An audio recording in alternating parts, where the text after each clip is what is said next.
Hello students, आज हम nomenclature of organic compound की बात करेंगे और हम इसमें सीखेंगे कि किस तरह ऑर्गेनिक कंपाउंड्स के नाम रखे जाते हैं और इनके नाम रखने के लिए कौन सा इदारा दुनिया में नाम रखता है और अल्काइल ग्रुप क्या होता है, कॉमन और ट्रिवियल नेम क्या होते हैं। इस लेक्चर के अंदर हम सीखेंगे। जिस तरह हमारे नाम रखे जाते हैं, हम पैदा होते हैं तो हमें एक स्पेशल आइडेंटिटी दी जाती है नाम के तौर पर, इसी तरह ऑर्गेनिक कंपाउंड्स को भी एक डिफरेंट नाम दिया जाता है और उसको नाम को हम कहते हैं नॉमेनक्लेचर। नॉमेनक्लेचर मतलब हुआ ऑर्गेनिक कंपाउंड्स के नाम रखने का निजाम और इसको IUPAC, IUPAC या IUPAC नाम रखता है। तो सबसे पहले हम बात करेंगे कॉमन या ट्रिवियल नेम की। ऐसे नाम जो लिटिल इंपॉर्टेंस हो, इंपॉर्टेंट ना हो, इतने ज्यादा कम वैल्यू वाले नाम हो, उन्हें हम कहते हैं कॉमन या ट्रिवियल नेम्स। अगर हम इनकी बात करें तो ये हिस्ट्री की बुनियाद पर होते हैं, हिस्ट्री की बुनियाद पर होते हैं। समटाइम्स साइंटिस्ट के नाम के साथ जोड़ दिया जाता है, समटाइम उस प्लेस के साथ जोड़ दिया जाता है जिस जगह पर या तो वो डिस्कवर हो या डिस्कवर की गई हो।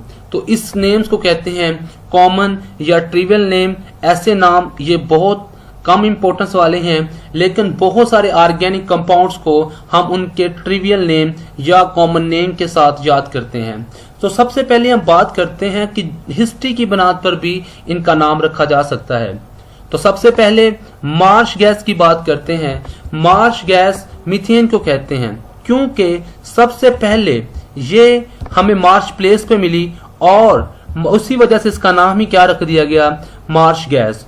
तो मार्श वो जगह होती है जो वेट हो और वहां पे हर्ब्स हो, लकड़ी वाली कोई चीज ना हो, जड़ी बूटियां टाइप चीज हो, वुडी प्लेस ना हो, नॉन वुडी प्लेस हो, उसको हम कहते हैं मार्श प्लेस। और वहां पर जो बैक्टीरिया वगैरह होते हैं वो मीथेन गैस रिलीज करते हैं, इसी वजह से उसको पहली दफा वहां डिस्कवर हुई मीथेन, तो उसका नाम ही मार्श गैस रख दिया गया। इसके बाद कुछ चीजों के नाम उनकी प्रिपरेशन के नाम पर भी दिए गए, जैसा कि एसिटिक एसिड को हम लतीनी जबान, लतीनी वर्ड एसिटम से याद रखते हैं और जिसका मतलब होता है सिरका। तो सिरके में सबसे पहले इसको डिस्कवर किया गया और इसका नाम ही हमने उसके साथ जोड़ दिया गया। और आज और क्योंकि ये एसिड भी है इसलिए हम इसको एसिटिक एसिड कहते हैं। तो एसिटिक एसिड ये लैटिन वर्ड्स की बुनियाद पर इसका नाम रखा गया है और आज भी हम इसे एसिटिक एसिड ही कहते हैं। इसी तरह कुछ कंपाउंड कुछ इंसानों के साथ जोड़ दिए जाते हैं जिन्होंने उनको डिस्कवर किया होता है। मिसाल के तौर पर बारबिचूरिक एसिड, ये एक साइंटिस्ट ये एक साइंटिस्ट अडोल्फ वॉन बेयर जिसने ये डिस्कवर किया था। कहा जाता है कि वो अपनी गर्लफ्रेंड बारबरा के साथ मिला और उन दिनों में वो यूरिक एसिड पर काम कर रहा था, इसलिए उसने इन दोनों नामों को मिलाकर बारबिचूरिक एसिड बना दिया।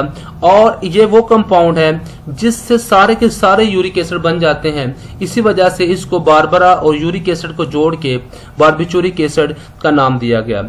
ऐसे नाम खूबसूरत तो बहुत लगते हैं लेकिन इनको मैनेज करना बहुत मुश्किल है, हम मैनेज नहीं कर सकते।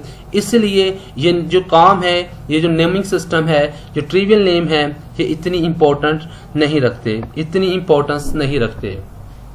तो जब हम बात करते हैं तो सबसे पहले जो इनके नाम होते हैं हमने इनको या तो लैटिन, क्योंकि डिस्कवरी ग्रीक और लैटिन लोगों ने की थी, उसी बुनियाद पर हम इनके नाम रखते हैं। मिसाल के तौर पर हम इनको इनके कार्बन के नाम पर कहते हैं जो उनकी लैंग्वेज थी, जिसमें पेंट, एथ, मेथ, प्रोप, उसी बुनियाद पर हमने इनके नाम रखे। लेकिन एंड पर अल्केन के नेम पे हम एन लगा देते थे। मिसाल के तौर पर पेंटेन, 5, पेंट का मतलब था 5 और एन मतलब अल्केन फैमिली के 5 कार्बन। लेकिन ये नाम इतने इंपॉर्टेंट नहीं है। अगर हम कॉमन और ट्रिवियल नेम की बात करें तो ये नाम सिंपली बिल्कुल आइसोमर्स पर भी लग जाते हैं। मिसाल के तौर पर अगर स्ट्रेट चेन वाला अल्केन हो तो उसे एन पेंटेन कहते हैं, बिल्कुल स्ट्रेट चेन है तो उसे कहेंगे एन पेंटेन। अगर टोटल 5 कार्बन तो हैं लेकिन उसमें से एक ब्रांच है, एक सब्स्टिट्यूएंट है, तो हम इसे कहेंगे आइसोपेंटेन। अगर इसको देखें तो 4 कार्बन है लेकिन इसमें ओवरऑल कितने कार्बन है, 5 कार्बन है, लेकिन स्ट्रेट चेन में 4 कार्बन है।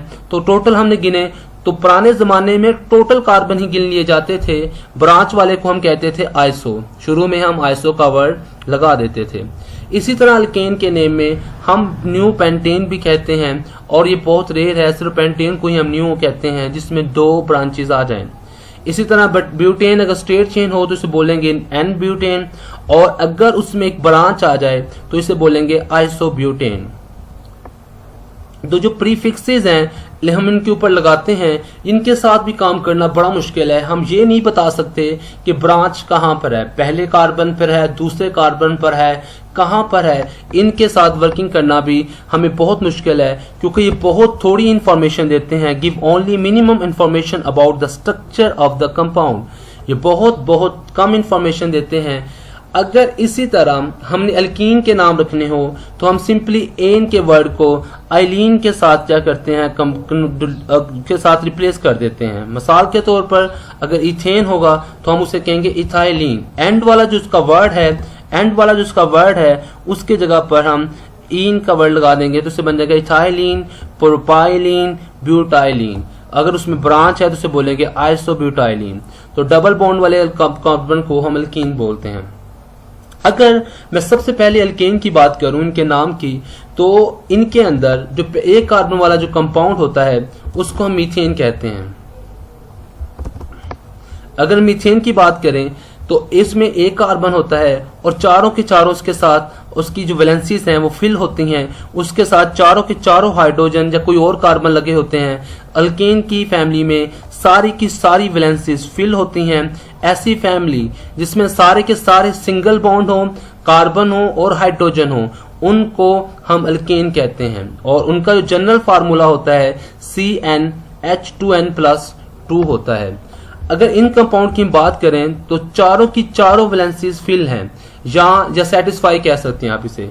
अगर सारे के सारे बॉन्ड पूरे हो जाएं तो उसे हम सैचुरेटेड हाइड्रोकार्बन भी कहते हैं। तो पहली फैमिली को ये मैथ, एथ, प्रॉप, ये लैंग्वेज है, ये लैटिन और ग्रीक लैंग्वेज है, उसी बुनियाद पर हमने इनके नाम रखे हैं। सिर्फ एंड पर हम एन लगाते हैं। मैथ मतलब एक, एन मतलब अल्केन की फैमिली का एक कार्बन वाला मेंबर। तो इसमें अगर बात करें तो इसका CH4 कहेंगे। इथेन को बोलेंगे 2 कार्बन वाला अल्केन। अगर इसको स्ट्रेट चेन में लिखें तो ऐसे लिखेंगे और कंडेंस करके लिखें तो इसमें हम कहेंगे 2 कार्बन हैं, 6 हाइड्रोजन हैं। और प्रोपेन में इसी तरह ये कार्बन एक CH2 हर एक के अंदर क्या होता जाएगा, बढ़ता जाएगा। हर कार्बन के अंदर, हर फैमिली के अंदर एक एक CH2 बढ़ता जाएगा और इस तरह हम सारे के सारे नाम रख लेंगे और इसे कहेंगे propane, butane, pentane, hexane, heptane, octane, नोनेन और डीकेन। अगर हम कार्बन निकालना चाहें फार्मूले से, हाइड्रोजन निकालना चाहें तो हमें कार्बन का पता हो। मिसाल के तौर पर मैं कहता हूं कि 5 कार्बन हैं तो आप हाइड्रोजन निकाल सकते हैं। सिंपली N जहां पर लिखा है आप वहां पर 5 लिख दें तो उसको सॉल्व कर दें तो ये बनेगा C5H5 और 2 मल्टीप्लाई हुए 10 + 2 तो यहां से बना C5H12। तो आप यहां से देख सकते हैं कि पेंटेन के अंदर 5 कार्बन होते हैं और 12 हाइड्रोजन होते हैं। इसी तरह अगर मैं कहूं कि 9 कार्बन है तो आप इसमें पुट करें तो उसमें हाइड्रोजन निकलेंगे 20 और अगर आप नोनेन का फार्मूला देखें तो 20 हाइड्रोजन होते हैं। अगर हम इस अल्केन में से एक हाइड्रोजन कम कर दें, अगर हम इस अल्केन में से एक हाइड्रोजन कम कर दें तो उसको बोला जाता है अल्काइल। क्या कहा जाता है? अल्काइल। मिसाल के तौर पर मीथेन था, मीथेन में 4 हाइड्रोजन थे, उनमें से हमने एक हाइड्रोजन कम कर दिया तो ये बन गया मिथाइल। जो एक हाइड्रोजन कम कर देंगे तो हम उसे बोलेंगे मिथाइल। अगर इथेन में से कम करेंगे तो बोलेंगे इथाइल। इसी तरह प्रोपेन से कम करेंगे तो बनेगा प्रोपाइल। प्रोपेन में 8 हाइड्रोजन होते हैं। इसी तरह अगर हम सेंटर से उसकी निकालते हैं हाइड्रोजन को तो उसे बोलेंगे आइसोप्रोपाइल। अगर एंड वाले कार्बन से हाइड्रोजन निकालेंगे तो उसे बोलेंगे एन प्रोपाइल या सिंपल प्रोपाइल। लेकिन अगर उसके मिड में से, अगर दरमियान में से हाइड्रोजन निकालेंगे तो उसे बोलेंगे आइसोप्रोपाइल। इसी तरह ब्यूटाइल, और अगर उसका भी दरमियान से हाइड्रोजन निकालेंगे तो उसे बोलेंगे आइसोब्यूटाइल। तो अल्काइल ग्रुप ऐसा फैमिली, ऐसी ग्रुप जिसमें से एक हाइड्रोजन कम हो अल्केन की निस्बत, ऐसा group having one hydrogen less than alkane is called alkyl group. Organic compounds के नाम रखने का मसला बहुत सारे मुख्तलिफ मरहलों में सॉल्व किया गया। सबसे पहले 1889 के अंदर इंटरनेशनल केमिकल कांग्रेस ने इस मसले को सॉल्व करने की कोशिश की। 1892 के अंदर जिनीवा में एक रिपोर्ट पेश की गई, लेकिन वो कुछ इनकम्प्लीट थी, उसमें कुछ खामियां थीं, इस वजह से वो एक्सेप्ट नहीं हो सकी।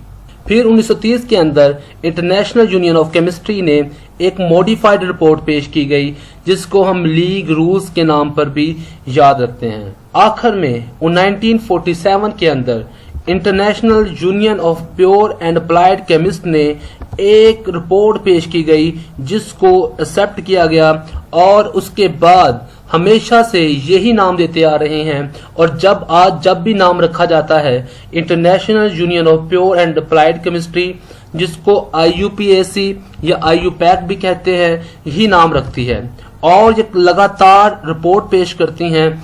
और जो लास्ट टाइम जिसकी रिपोर्ट आई है वो 1979 के अंदर आई है, जिसमें मुख्तलिफ रूल्स को इन्होंने पब्लिश किया है कि किस बुनियाद पर आप ऑर्गेनिक कंपाउंड्स का नाम रखते हैं। हम जब भी कोई ऑर्गेनिक कंपाउंड डिस्कवर कर लें तो हम उसका नाम इस रूल्स की बिना पर रखते हैं, या फिर इसका नाम IUPAC ही डिजाइन करता है। Each different compound should have a different name। जिस तरह हमारे नाम मुख्तलिफ हैं, जिस तरह हमें एक मुख्तलिफ नाम दिया जाता है, चाहे दो जुड़वा भाई भी हों लेकिन उनको एक डिफरेंट नेम दिया जाता है, वो ही उसकी आइडेंटिटी होती है। इस तरह आज ऑर्गेनिक कंपाउंड्स को हम एक डिफरेंट नेम देते हैं, और तकरीबन more than 7 million non organic compounds को नाम जो है IUPAC रूल्स के नाम की बुनियाद पर दिया गया है। तो IUPAC ने इस 7 मिलियन से ज्यादा ऑर्गेनिक कंपाउंड्स को नाम रखा है, और इसी के रूल्स की बुनियाद पर उसका नाम रखा गया है।